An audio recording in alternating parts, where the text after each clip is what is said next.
하나님 말씀은 구약성경 민수기 16장 12절에서 14절까지입니다. 우리 같이 한 목소리로 함께 읽겠습니다. 모세가 엘리압의 아들 다단과 아비람을 부르러 사람을 보냈더니 그들이 이르되 우리는 올라가지 않겠노라. 내가 우리를 젖과 꿀이 흐르는 땅에서 이끌어내어 광야에서 죽이려 함이 어찌 작은 일이기에 오히려 스스로 우리 위에 왕이 되려 하느냐. 이뿐 아니라 내가 우리를 젖과 꿀이 흐르는 땅으로 인도하여 드리지도 아니하고 밭도 포도원도 우리에게 기업으로 주지 아니하니 내가 이 사람들의 눈을 빼려느냐. 우리는 올라가지 아니하겠노라. 아멘. 설교의 제목을 왜곡과 망각으로 정했습니다. 오늘 본문을 보면 우리들이 살아가고 있는 이 현실이 얼마나 허구 속에서 그리고 비현실적인 삶을 살고 있는가를 가르쳐 줍니다. 사람의 기억은 이렇게 왜곡이 되고 또 망각을 합니다. 그리고 이렇게 왜곡된 기억과 망각하고 있는 그것을 사실로 착각을 하고 우리들은 판단을 내리고 그것에 따라 느끼고 그것에 따라 살아갑니다. 죄인된 인간의 비참한 실존입니다. 그래서 우리는 늘 내가 틀릴 수 있다고 하는 사실을 늘 인정할 태도를 가지고 있어야 합니다. 나는 틀릴 수 있습니다. 그리고 사실은 대부분 다 틀립니다. 나는 확신을 하고 있고 틀림이 없다고 생각하지만 사실 맞지 않습니다. 왜요? 우리가 죄 가운데 있기 때문입니다.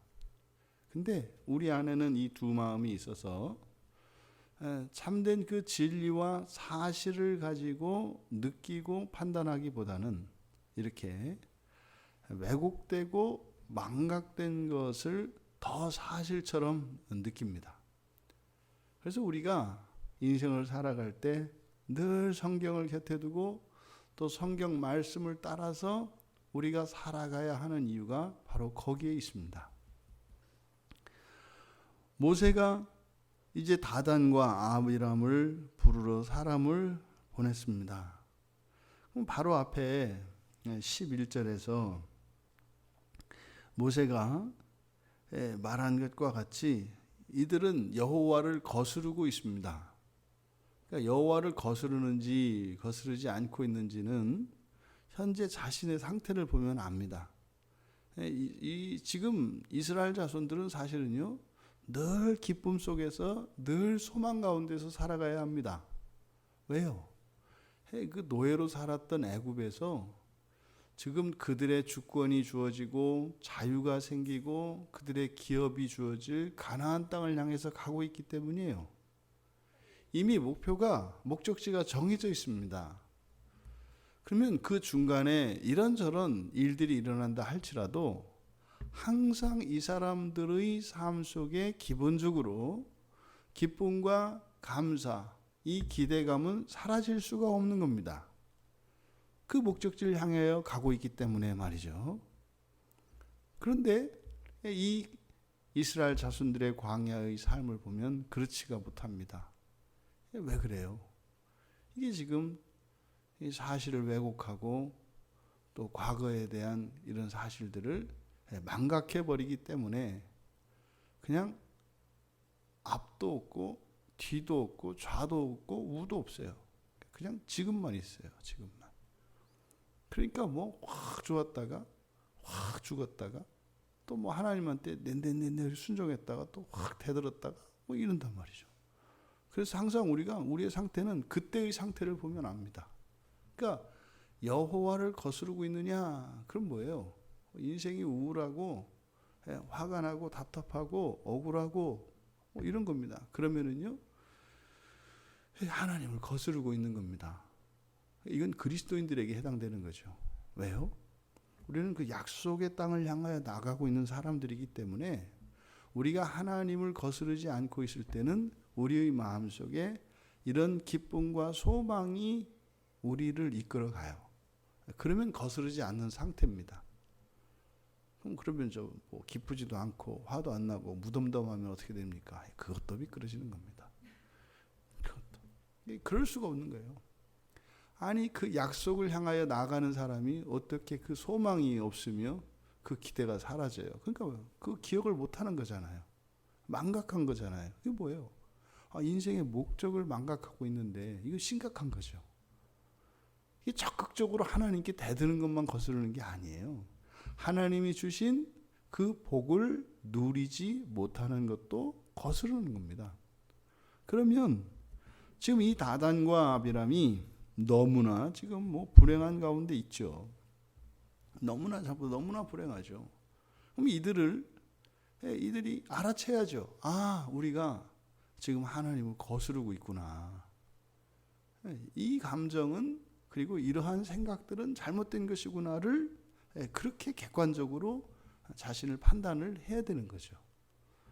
그래서 모세가 불러러 왔으면 사람을 보냈으면 얼른 쫓아가야죠. 그래서 죄송하다고 잘못했다고 어리석었다고 그렇게 하고 또 같이 그렇게 부둥켜 안고 울고 웃고 그렇게 회복하면 되는 거죠. 그거 별거 아닙니다.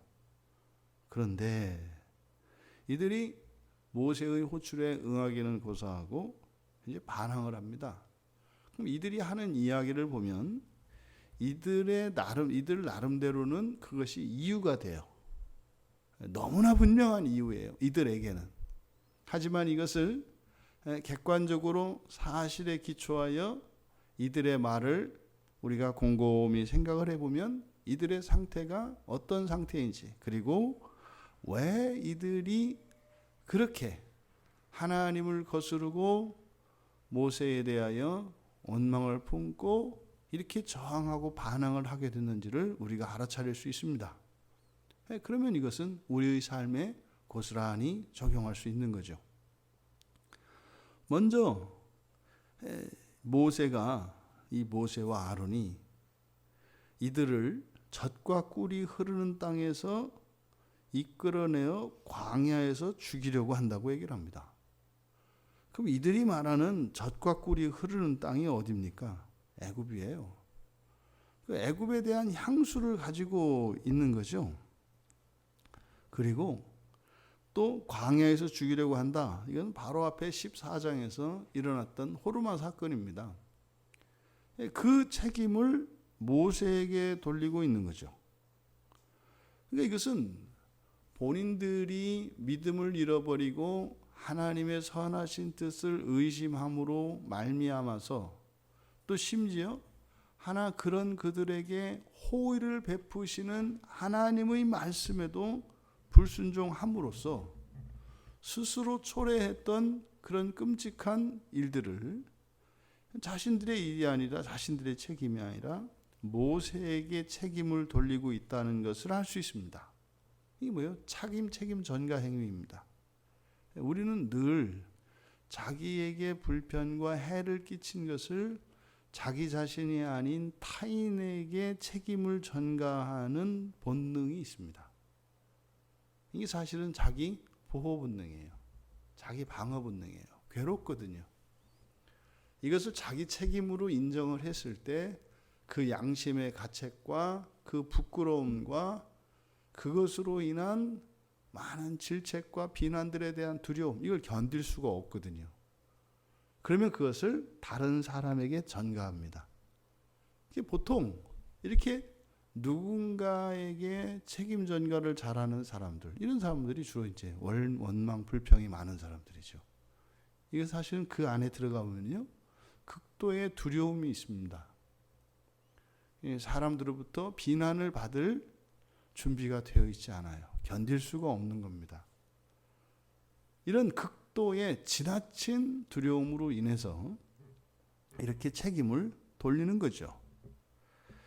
이런 것은 우리가 그리스도인이 되고 난 이후에도 그리스도인이 되기 이전에 옛 생활에 대한 향수를 버리지 않고 있는 것과 같습니다.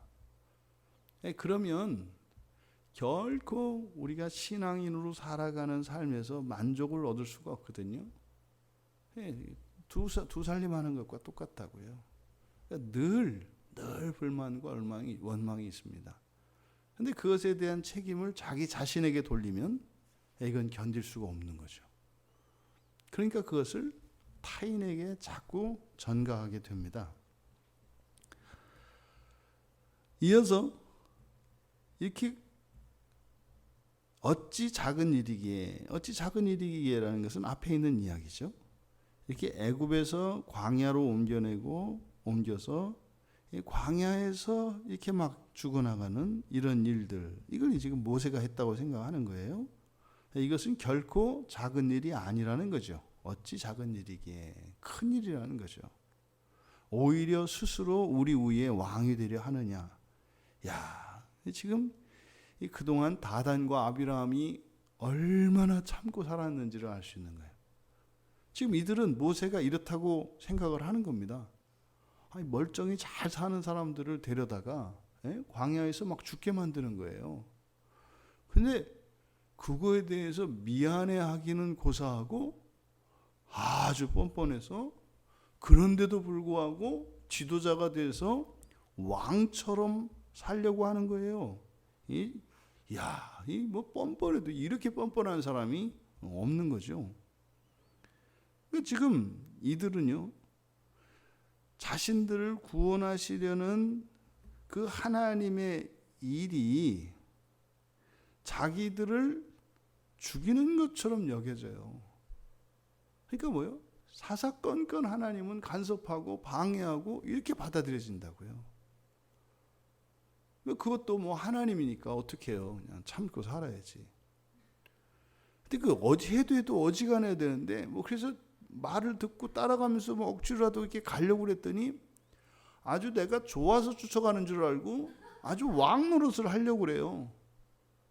이게 지금 신앙 가운데 병들어 있는 그리스도인들의 생각과 하나도 다르지 않습니다. 그러니까 지금 다단과 아비람이 모세의 지도에 따라서 지금 광야에서 가나안 땅을 향하여 가고 있는 여정에서 가지고 있는 생각이에요. 이게. 그러니까요, 아무리 생각해도 자신들은 너무나 착한 사람들이에요. 그리고 모세는요, 해도 너무한 사람이에요. 그러니까 지금요, 딱 한 번 지금 성질 내는 거예요. 그동안 참다가 이런 거죠. 그리고 나서 그들이 이뿐만 아니라 14절에 내가 우리를 젖과 꿀이 흐르는 땅으로 인도하여 드리지도 않는다. 아니 젖과 꿀이 흐르는 땅이 있다고 거기를 우리를 데리고 나오더니 젖과 꿀이 흐르는 땅은 어디 있는지 인도하여 드리지도 않는다. 여러분, 왜 이런 얘기를 해요? 바로 앞에서 이미 정탐꾼을 보내서 그 산물, 그 땅의 산물을 가지고 와서 그 땅이 참으로 젖과 꿀이 흐르는 땅이라는 것을 알게 되었어요. 그리고 본인들이 가지 않기로 했잖아요. 그런데 이들은 젖과 꿀이 흐르는 땅이라고 믿지 않았었지만 그 산물을 보니까 믿지 않을 수가 없어요. 그러니까 젖과 꿀이 흐르는 땅이에요. 근데 문제는 거기에 들어갔다가는 꼭 죽게 되었잖아요. 들어갈 수가 없어요. 이 그림의 떡 아닙니까? 그러니까 젖과 꿀이 흐르긴 흐르는데 들어가면 죽게 생겼어요. 그러니까요, 그는 젖과 꿀이 흐르는 땅이 아니라 순식간에 이들에게 저주의 땅이 되어버리는 거예요. 마치 그 사냥꾼이 쳐놓은 덫과 같은 땅인 거죠. 그 젖과 꿀이라는 게 좋은 게 아니라 미낀 거죠. 그거 먹으러 들어갔다가는 딱 죽게 생겼으니 그게 저주의 땅이지 젖과 꿀이 흐르는 땅이에요. 그러니까 이들의 소망은 이제라도 뭐예요? 광야에서 방향을 돌려 애굽으로 돌아가는 것이라는 것을 드러내고 있는 거예요. 이들이 앞에서 지도자를 세우고 애굽으로 돌아가려고 했던 그 생각 아직 바뀌고 있지 않은 겁니다. 그렇게 사람들이 죽어나가고 몰살 당할 뻔한 위기에 처했음에도 불구하고 거기에서 하나님께서 그만 하나님의 진노를 거두시고 살려주셨는데도 불구하고 여전히 그 생각을 버리지 않고 있다는 것을 드러내는 거죠. 밭도 포도원도 기업으로 주지 않는다. 지금 여기서 밭도 포도원도 주지 않는다라고 하는 것은 가나안 땅에 있는 밭과 포도원을 얘기하는 게 아니죠. 이게 지금 기업 왜곡 현상이에요. 이들이 애굽 땅에서 노예로 일하던 밭과 포도원을 자기 것으로 생각을 해요. 이 광야에 나와봤더니 이 추수하는 기쁨도 없고 말이죠. 뭐 밭가는 농부의 보람 뭐 이런 게 없다는 거죠. 그러니까 지금 이들은 그 과거 그 애굽에서 지낼 때 뭘로 지냈어요? 노예였다니까요. 그러니까 어떻게 또 노예들끼리 만나면 또 내 밭이 좋아 네 밭이 좋아 싸우는 거거든요. 노예들은 어차피 서로 주인의 밭인데 거기서 또 그 프라이드를 느껴가지고 그거 갖고 싸운다고요. 내 밭이 좋아 네 밭이. 이게 뭐예요? 꼭 우리 교회가 좋아 니네 교회가 좋아 싸우는 거 똑같아요. 이 세상의 정체성은 우리들이 이 세상의 종이에요. 우리는 벗어나는 중에 있는 거거든요. 이 가운데 있는 것을 뭐 자랑할 게 없습니다. 내가 뭐 좀 낳고 이렇게 웃기는 얘기죠. 여러분 생각을 해보세요. 이들이 그 애굽에서 그 노예로 살던 그 삶에서 자기가 일하던 것을 마치 자신의 것인 양 착각하는 이 기억의 왜곡. 거기서 얻어맞았던 것들은 다 까먹었죠. 죽어라고 일했는데 야단이나 듣고 하루 종일 그냥 뼈가 으스러지도록 일하고 왔는데 집에 들어오자마자 주인이 수고했다고 밥 먹으라고 이야기하는 게 아니라 다 가지고 산 넘어가서 나무 한 짐 해오라고 했던 이 사건들은 잊어버리고 있는 거죠. 인생의 쓴맛을 망각하고 있는 거라고요. 그러니까 이렇게 그 애굽에서 살아 노예로 그렇게 고생했던, 그래서 하나님께 울부짖었던 그 애굽 생활, 그것을 마치 자신의 밭과 포도원에서 풍요를 누리며 살았던 것처럼 지금 착각을 하고 있다. 그러니 이들이 거기로 가겠어요? 안 가잖아요. 뭐라고 합니까? 내가 이 사람들의 눈을 빼려느냐?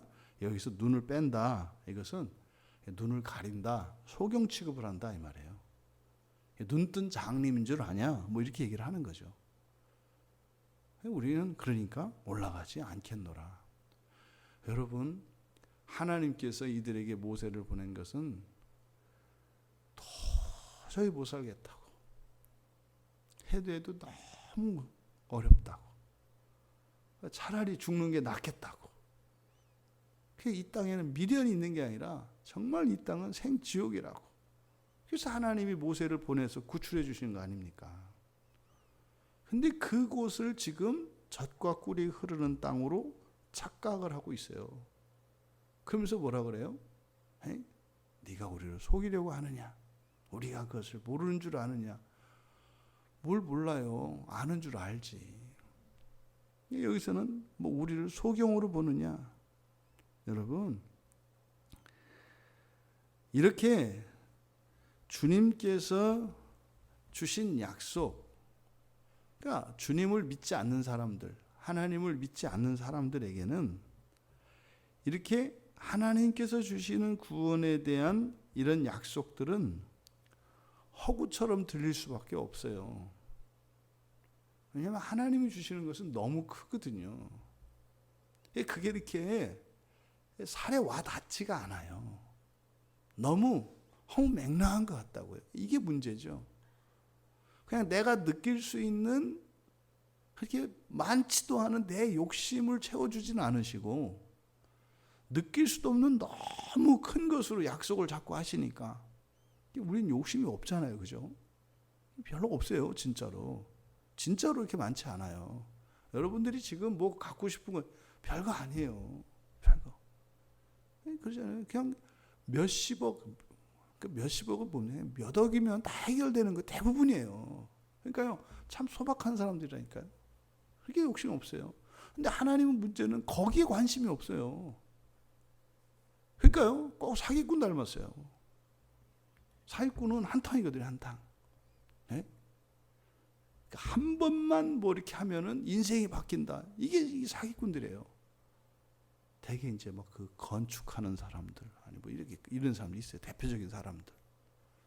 그러니까 하나님이 하는 일이 정상적이고 이렇게 성실하고 정직한 사람들이기보다는 그런 쪽 사람들에 가까워요. 누구에게? 예수를 믿지 않는 사람들에게는. 그러니까 불쌍해 보인다고요. 예수 믿는 사람들이.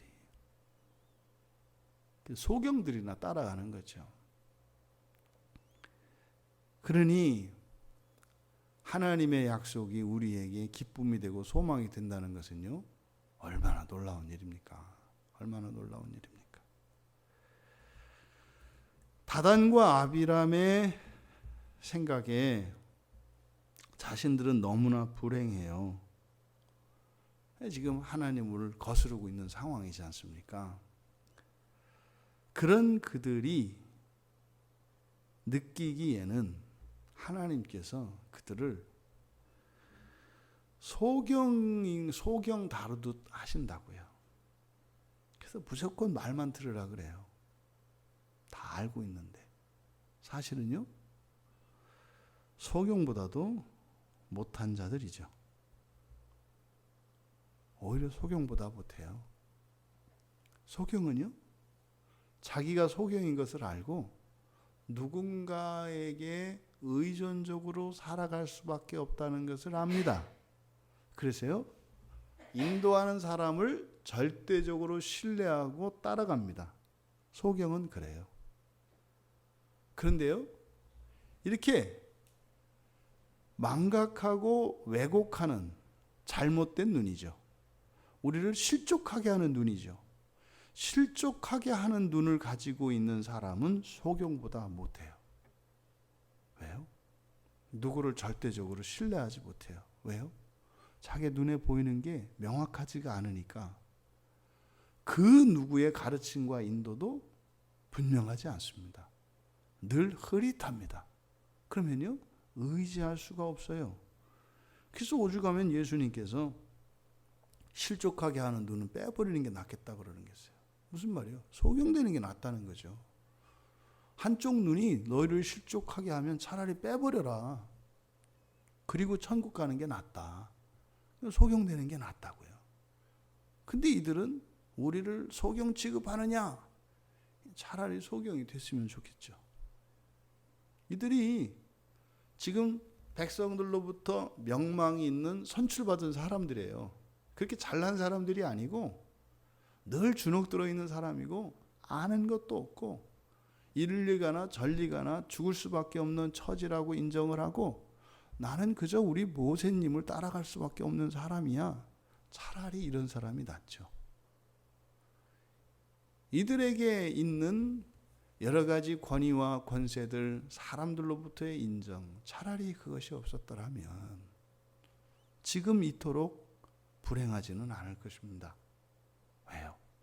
하나님이 주신 그 구원의 완전한 구원의 약속에 대한 기대와 소망을 가지고 살고 있을 것이기 때문입니다. 알량한 그 무엇이 이들에게 불행을 만들어내고 있습니다. 하나님의 구원을 기뻐하고 감사하기보다는 원망하고 불평하며 살아가고 있습니다. 이렇게 왜 자신들의 삶이 암울하고 이렇게 어두워질까요? 눈이 어두워지는 것은 마태복음 6장 23절에서 빛이 어두워지기 때문이다 그래요. 우리의 눈이 볼 수 있느냐 보지 않느냐의 문제가 아니라 이것은 어둠의 문제다, 빛의 문제다 이렇게 얘기를 하는 겁니다. 빛이 사라지면요, 소망이 사라지고 마음의 평화와 기쁨을 빼앗기게 됩니다. 이들에게 필요한 것은요, 밝히는 것입니다. 밝히는 것은 진리입니다. 진리로 빛을 밝혀야 합니다. 그래서 시편 119편 43절에서 시인이 그렇게 기도를 해요. 진리의 말씀이 내 입에서 조금도 떠나지 말게 하소서. 이런 고백은 어둠을 경험한 사람의 입에서 나오는 고백이에요. 진리를 내 입에서 조금도 떠나지 말게 하옵소서. 단 한순간도 끊기지 않게 하시고 멈추지 않게 하시고 내 입에서 진리의 말씀이 나의 빛이 되게 하여 주시옵소서. 요한복음 1장에서 예수 그리스도를 참빛으로 비유합니다. 그러니 참빛이신 예수 그리스도께 의지하고 예수 그리스도의 그 이름을 우리는 늘 기억해야 합니다. 여러분들이 때로 인생에서 이런저런 어려움을 만나거든 참빛이신 예수의 이름을 떠올리십시오. 예수님, 당신은 나의 참빛이십니다. 나의 유일한 진리이십니다. 이 우울한 가운데, 이 불행 가운데 나를 구원하여 주시옵소서. 예수라고 하는 이 두 글자, 그 이름 두 글자만 기억해도 인생을 살면서 우리가 환난을 당할 때 많은 것을 극복할 수 있습니다. 예수라고 하는 그 이름만 기억을 해도요. 그럴 때 우리는 예수의 이름을 불러야 합니다. 우리가 성령께 의지하여 기도하며 또한 성경을 보고 설교를 반복해서 듣고 성경을 읽고 읽어야 하는 이유가 바로 여기에 있기 때문입니다. 성령께서 이 성경에 있는 이 내용들은 전부 그리스도에 대하여 증언하는 것입니다. 그러면 성령께서 이 성경 말씀을 통해서 우리에게 그리스도 예수를 계속 증언합니다. 그러면 우리 안에 빛이 밝아집니다. 그러면요, 우리가 요한일서 1장 7절의 말씀과 같이 빛 가운데로 걸어갈 수 있게 됩니다. 눈이 먼 소경일지라도 참빛이신 예수 앞에 나아가기 위하여 성경을 읽고 기도하며 하나님의 은혜를 구한다면 빛 가운데로 걸어가게 될 것입니다. 여러분, 우리들이 너무나 쉽게 망각하고 우리가 너무나 어이없을 정도로 사실을 왜곡한다는 사실을 잊지 마시기 바랍니다. 우리는 소경보다도 못한 자들이라는 것을 기억하시기 바랍니다. 그래서 우리는 오직 한 분 예수 그리스도만을 의지하며 예수 그리스도만을 따라서 인생을 살아가야 하는 사람들인 것을 기억하시기 바랍니다. 그래서 여러분의 인생에 소망의 기쁨이 사라지지 않기를 바랍니다. 하나님이 주시는 위로와 평화가 언제나 여러분 안에 충만하기를 바랍니다.